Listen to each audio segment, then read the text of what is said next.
Bonjour à toutes et à tous et bienvenue pour cette nouvelle vidéo. J'espère que vous allez bien. C'est même un trouble.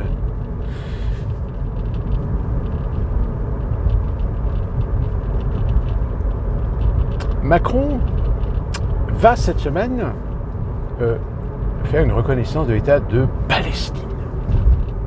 Je ne vais pas revenir dessus. Dans plusieurs vidéos, j'ai déjà expliqué ce que j'en pensais. Et le problème, que c'est encore une fois de plus une arnaque pour satisfaire les fragiles du haut, mais qui en réalité, dans les faits, va pas avoir grandes conséquences, vu que on est d'accord, si on fait preuve un peu de jugeote et qu'on est un peu cohérent, il est évident que Israël, dans l'État,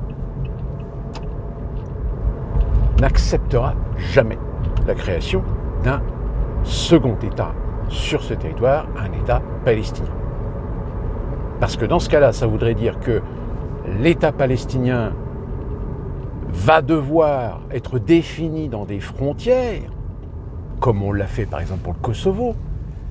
Et donc ça veut dire que, tôt ou tard, on exigera d'Israël de se retirer de certaines positions, parce qu'on aura décidé, on aura décrété, comme on a fait depuis 1947.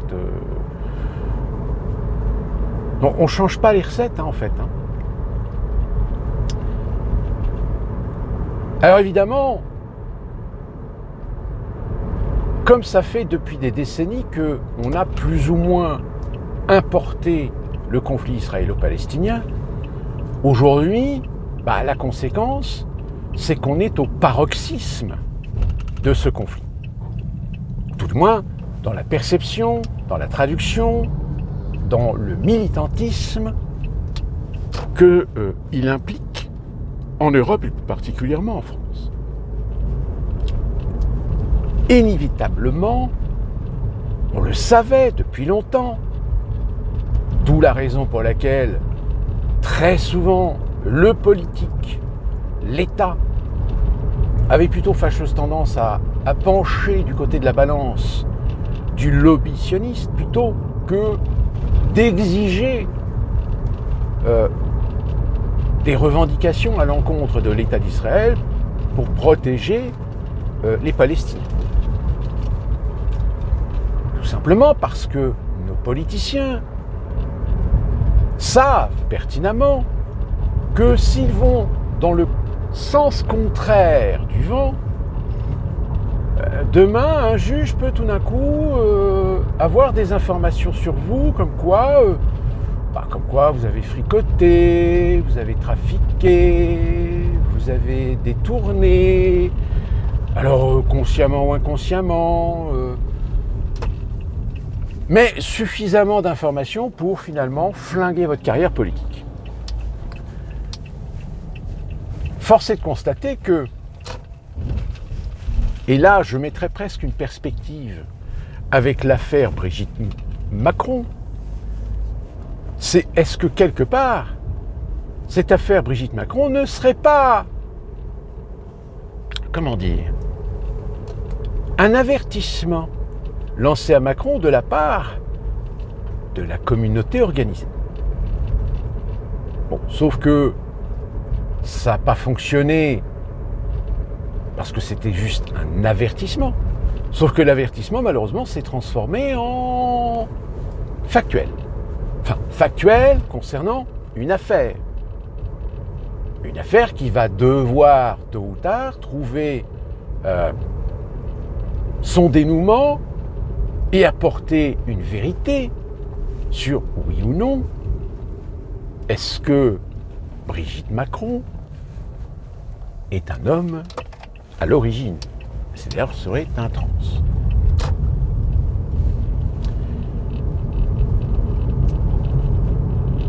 Ça, on le saura tôt ou tard, mais pas tout de suite. Dites-vous bien que le procès qui va être lancé aux États-Unis va durer au moins 2 à 3 ans. Donc on n'aura pas de réponse à la question avant l'élection présidentielle de 2027. Même si à la limite ça ne change pas grand-chose, puisque de toute façon Macron ne peut pas se représenter. Mais il peut soutenir un dauphin. Et actuellement, en matière de dauphins, on voit que Attal...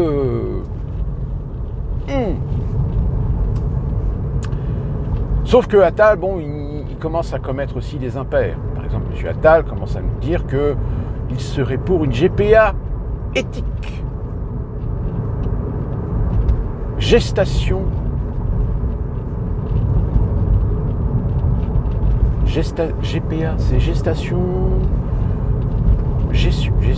procréation assistée.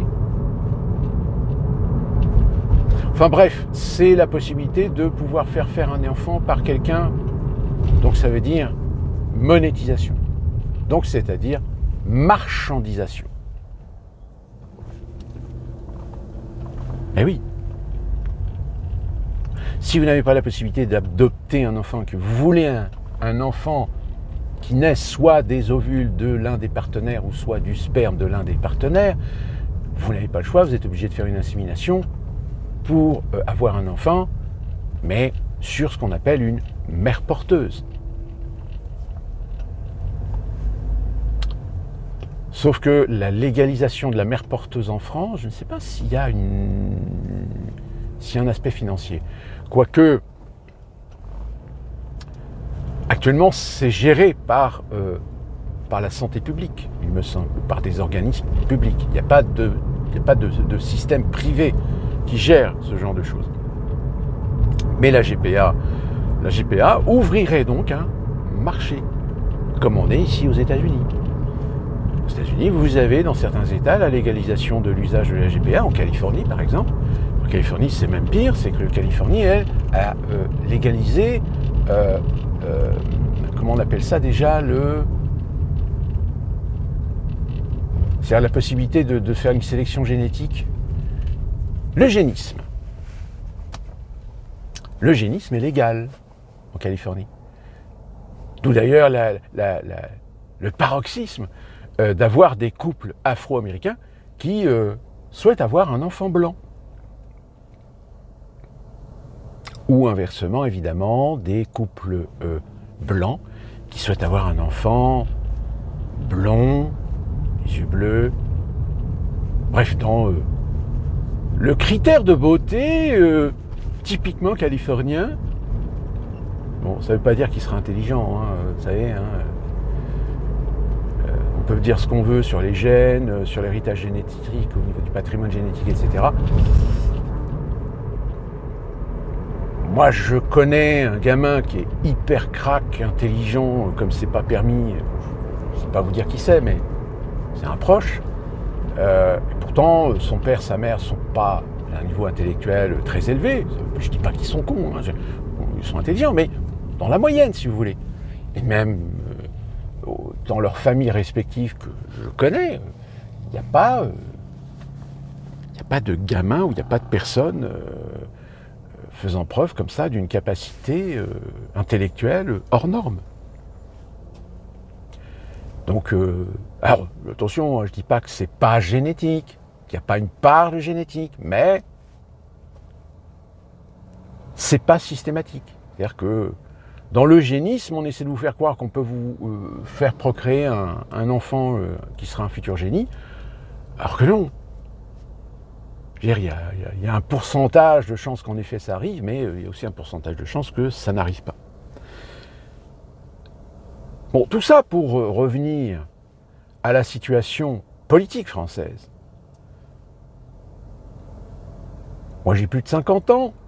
J'ai connu le socialisme en conscience, même si j'étais gamin à l'époque de Giscard, les années 70, les années 90,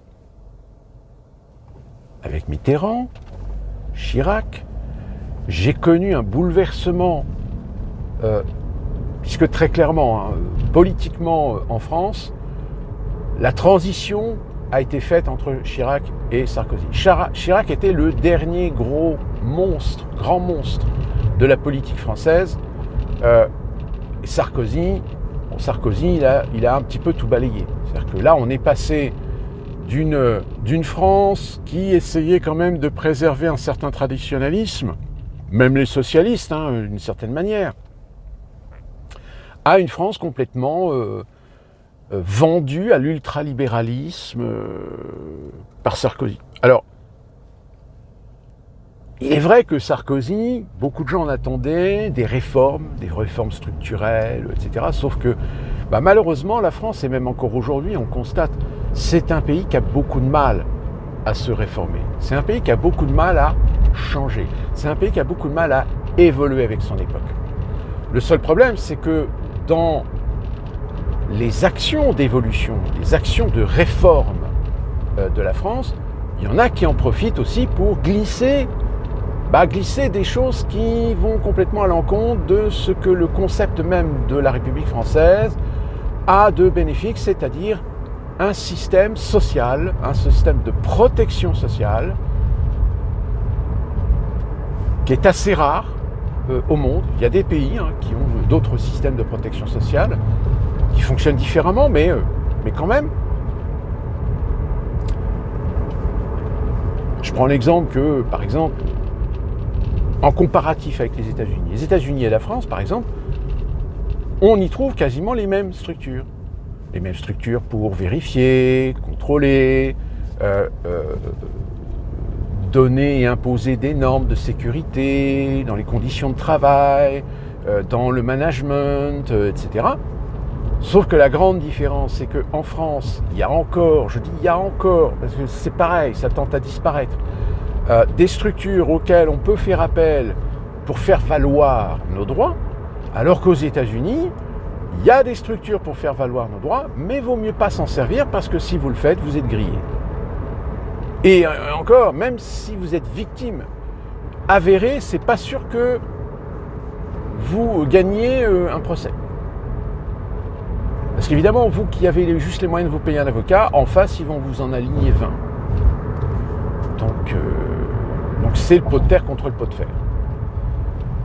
Mais néanmoins, on sent bien qu'en France, il y a des normes, il y a des règles, il y a des lois qui aujourd'hui, pour faire entrer la France totalement et complètement dans un univers ultralibéral, capitaliste, qui plus est sous tutelle ou contrôle de l'Union européenne, c'est-à-dire transfert d'un certain nombre de souverainetés, pour renforcer l'Europe supranationale, oui, on sent bien qu'il y a du coup de butoir. Le coup de butoir essentiel, c'est évidemment les effectifs.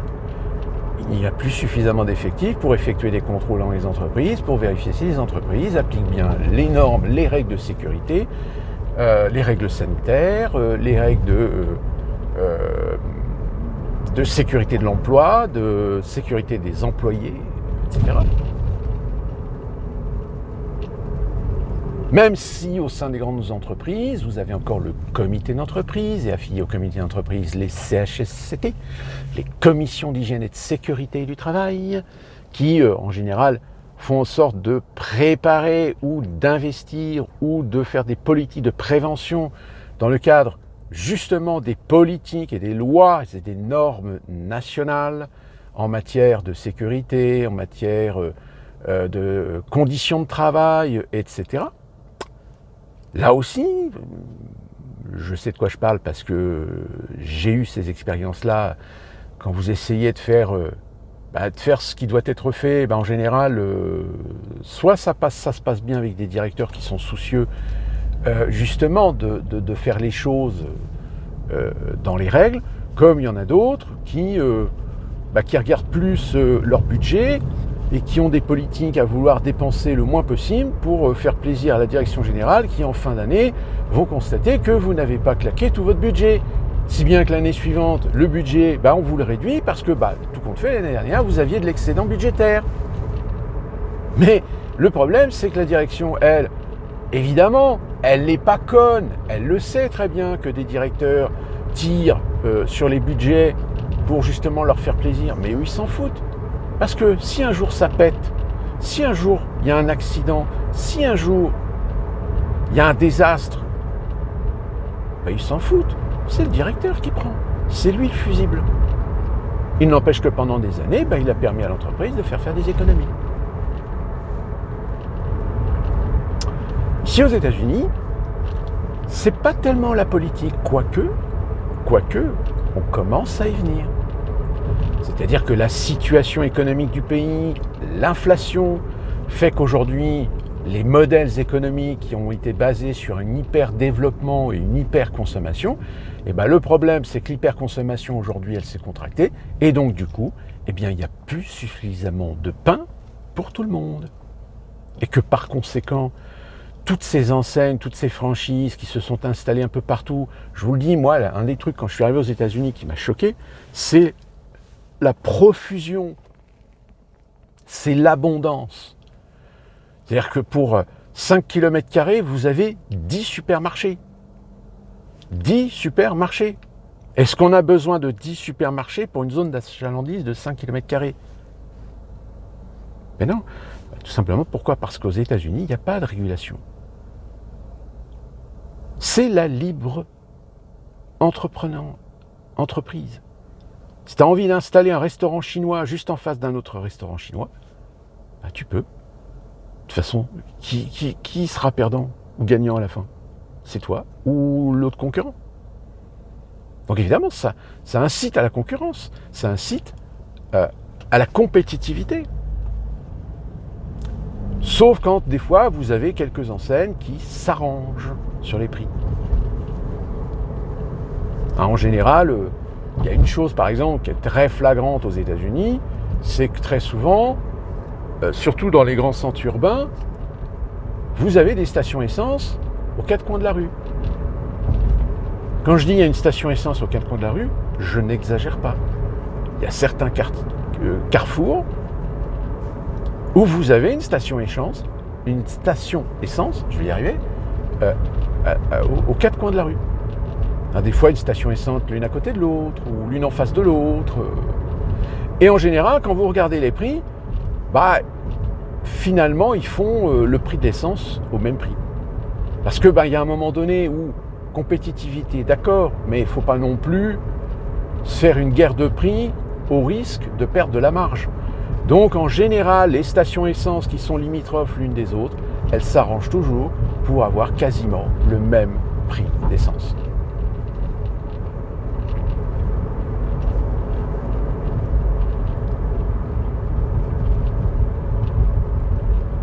Quand je vous dis la contraction de la consommation américaine, aujourd'hui vous avez énormément d'enseignes qui sont en train de fermer des unités. Parce que justement, ils en ont implanté trop. Ils en ont implanté partout. Et surtout dans les malls. C'est-à-dire les malls, là, c'est ces grands temples de la consommation, ces grands centres commerciaux. Aujourd'hui, il y en a un qu'ici, à côté de Charlotte, on appelle North Lake. North Lake, il y a 10 ans, il avait été racheté pour 360 millions de dollars. Aujourd'hui, il est à vendre. Il est à vendre pour 119 millions de dollars.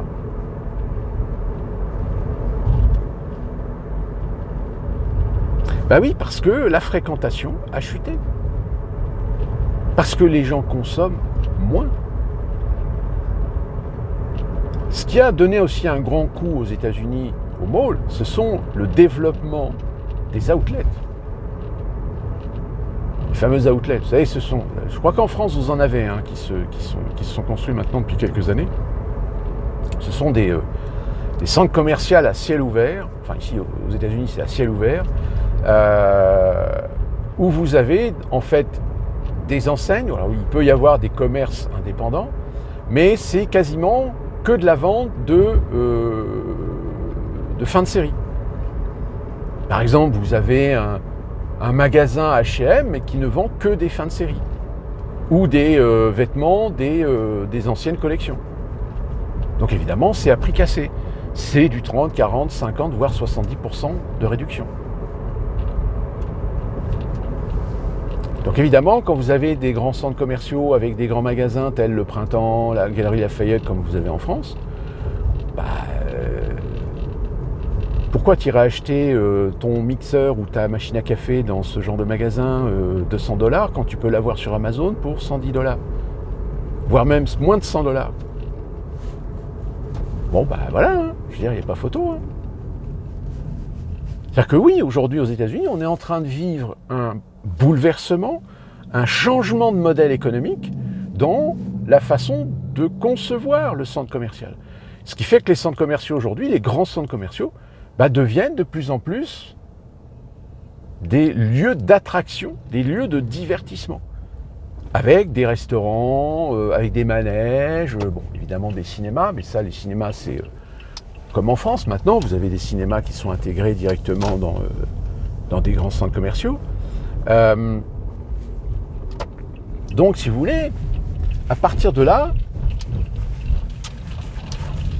vu qu'aux États-Unis, on a une profusion, on a construit des malls partout, oui, il y a un moment donné où il va y avoir des vainqueurs, il va y avoir des vaincus.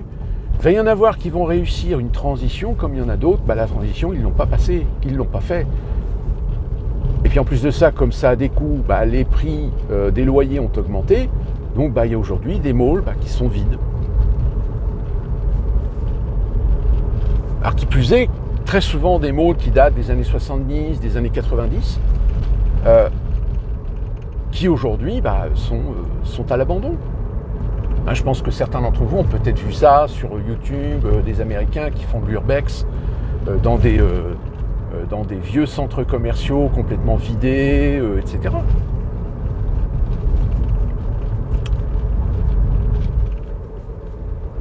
Et ça, malheureusement, c'est quelque chose qui arrivera forcément en France. C'est déjà le cas.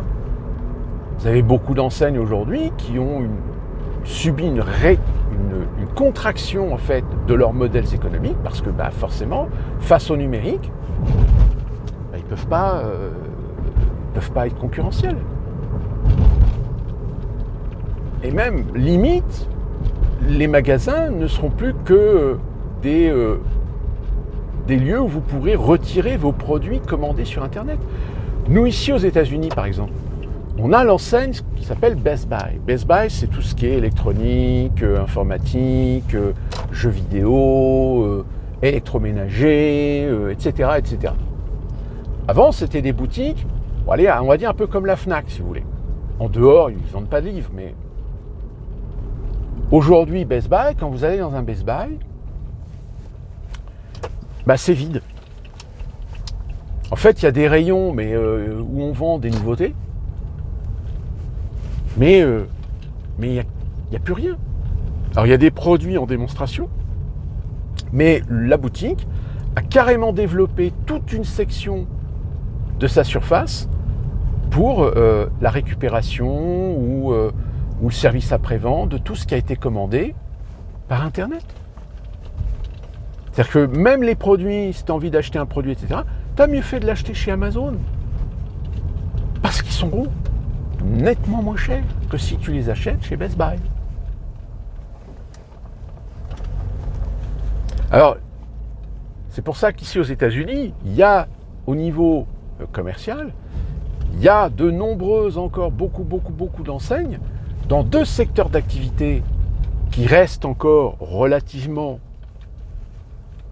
fonctionnels, on va dire, c'est l'habillement et la restauration. Oui, parce que l'habillement, ça reste toujours problématique.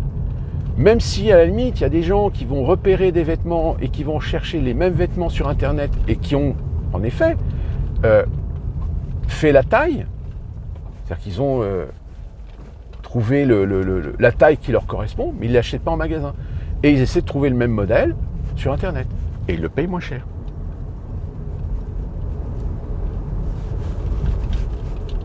Donc, si vous voulez, alors j'entends bien, en France, l'autre problématique, c'est évidemment les centres-villes, les hypercentres. Alors les hypercentres, c'était des zones commerciales qui attiraient quand même des gens, surtout le week-end, surtout le samedi. Parce que évidemment, en France, le dimanche, les magasins sont fermés. Nous, ici, aux États-Unis, le dimanche, c'est quasiment même, à la limite, les gens vont faire plus souvent leurs courses le dimanche que le samedi.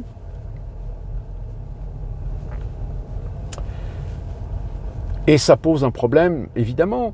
Regardez ce qu'il y a dans les centres-villes aujourd'hui. C'est déjà des enseignes, des franchises. Et puis c'est quoi ?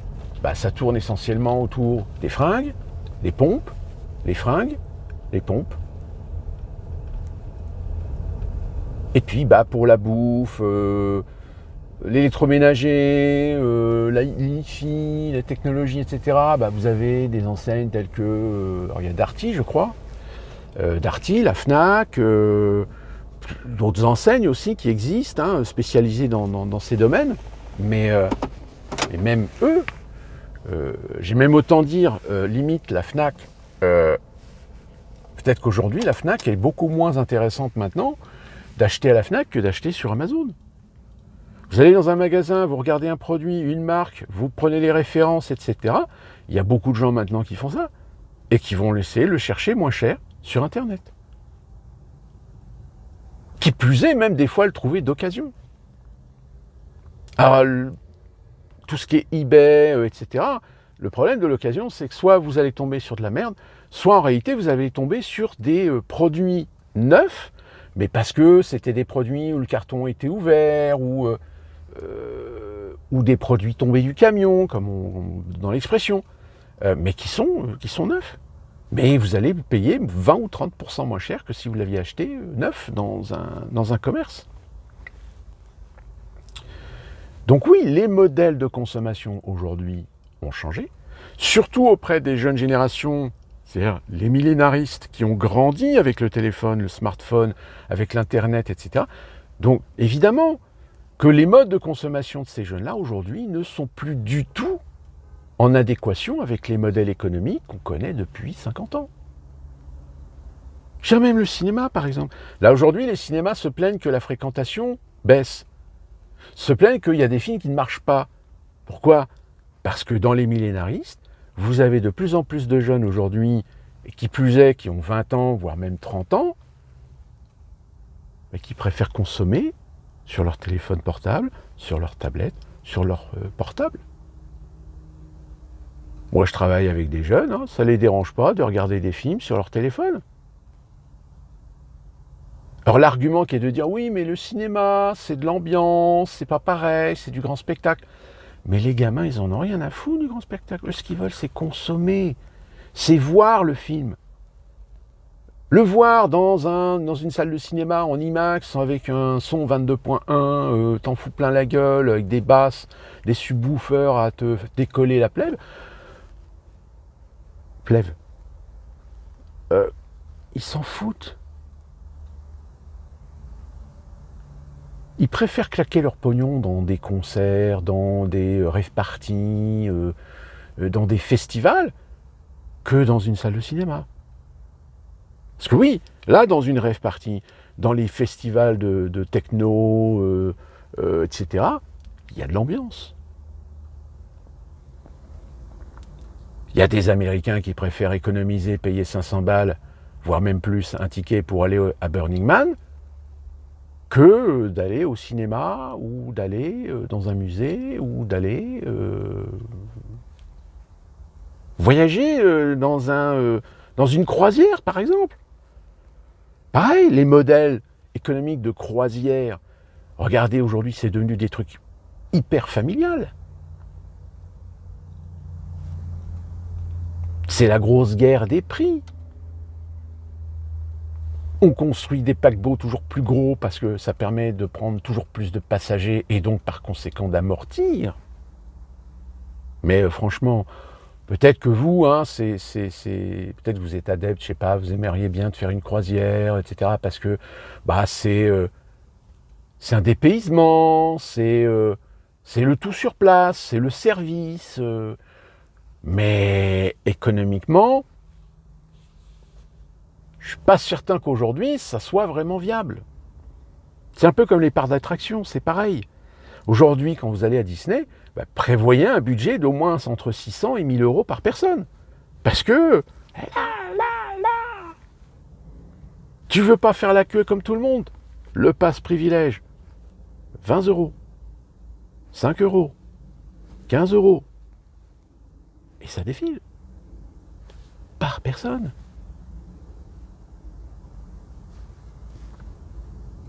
Je suis désolé, mais les parcs d'attraction ont été construits sur des modèles économiques pour attirer quoi ? Le riche ? Non. Le riche, il n'est pas suffisant. Il n'y a pas assez de riches pour faire fonctionner des parcs d'attraction. Donc il faut tabler le plus grand nombre Et le plus grand nombre, c'est qui? C'est le populaire. Sauf que le populaire aujourd'hui, il n'a pas les moyens. C'est-à-dire qu'avant, vous aviez une famille américaine qui pouvait aller chez Disney peut-être 3 ou 4 fois en 10 ans. Aujourd'hui, ils n'y vont qu'une seule fois.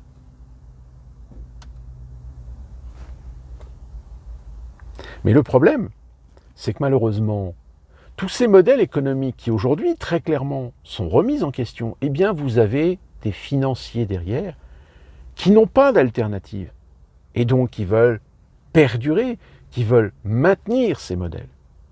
Alors qu'on le sait, ça ne marchera pas. Ils auront beau dématérialiser, automatiser, robotiser, numériser. Alors dans certains secteurs, peut-être que ça marchera, mais ça sera à court terme, pas à long terme. Parce que le nerf de la guerre, c'est l'argent. Or, si les gens gagnent de moins en moins d'argent, les gens vont se rabattre sur les modèles économiques qui offrent des prix concurrentiels, des bas prix, des prix cassés. Aujourd'hui, il y a beaucoup de gens qui n'achètent pas les produits neufs, qui attendent que les produits descendent en prix, soient en solde. Or, quand vous savez que tous ces groupes, tous ces énormes empires, ils ont besoin de rendement,